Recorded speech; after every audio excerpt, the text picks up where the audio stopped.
Hi everyone.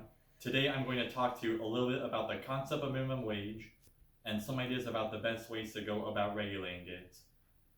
In this book, The Principles of Economics, Gregory Mankiw defines minimum wage as the lowest overall wage permitted by law to be given to employees throughout the country.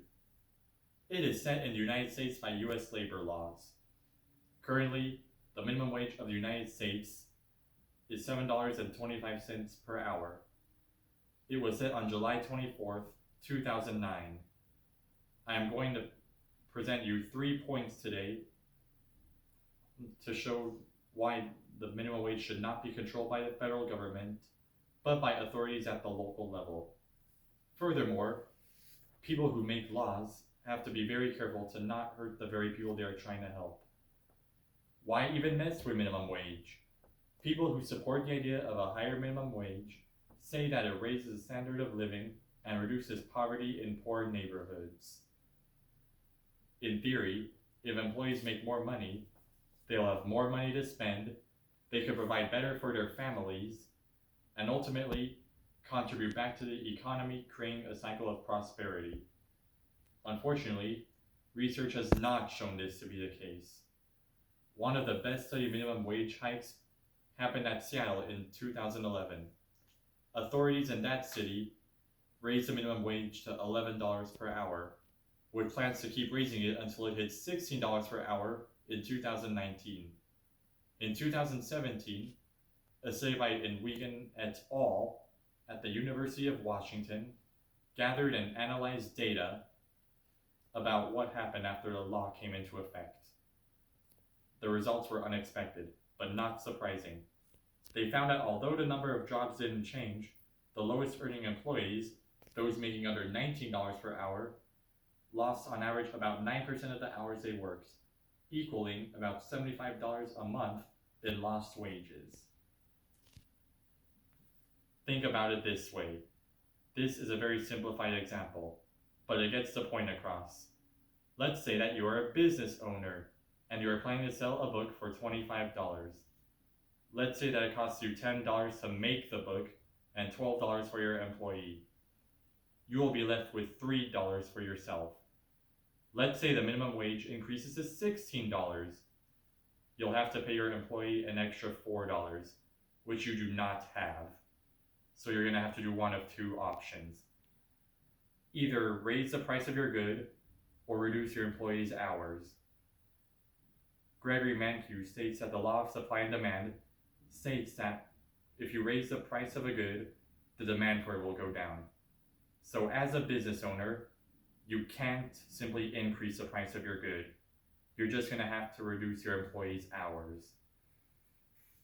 In the article, Small Firms and the National Minimum Wage, Hayes and Gray talk about a number of ways small British businesses try to offset their losses when a minimum wage hike was implemented.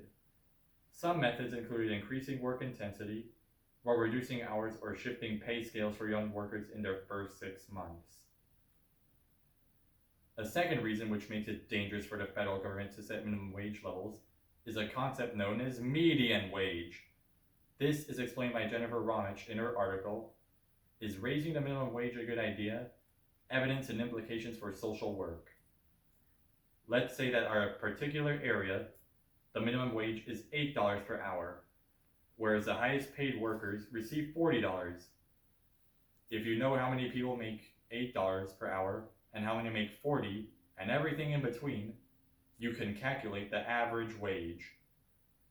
Since there are many more workers with minimum wage of $8, the median wage would be skewed closer to the $8 mark, probably around $12 or something like that. If the government sets a federal minimum wage at $15 per hour in an area where the median wage is $12 per hour, all businesses there would go bankrupt.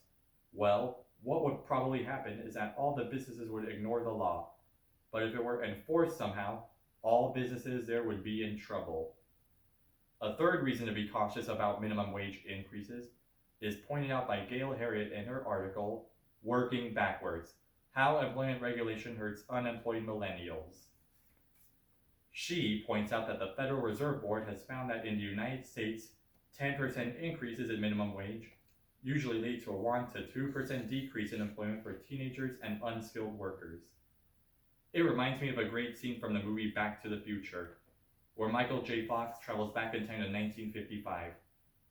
As he is stumbling around, he notices a car pull into a gas station, and a teenager jump out excitedly to fill the gas, change the oil levels, and examine the car. Jobs like this used to exist, but not anymore. Jobs for teenagers and unskilled workers are usually hit hardest by minimum wage increases. In conclusion, I would stress again that studies have reliably and consistently found that minimum wage increases have a negative impact on the young and low-skilled workers. Heather Hill and Jennifer Ramage summarize this nicely in their article, How Will Higher Minimum Wages Affect Family Life and Children's Well-Being?, who found that these hikes tend to cause more harm than good, and unintentionally usually end up hurting economically disadvantaged communities. In other words, they end up hurting the very people they are designed to help. The idea of allowing local governments to regulate minimum wage has merit, but it still has to be carefully researched and executed. Thank you.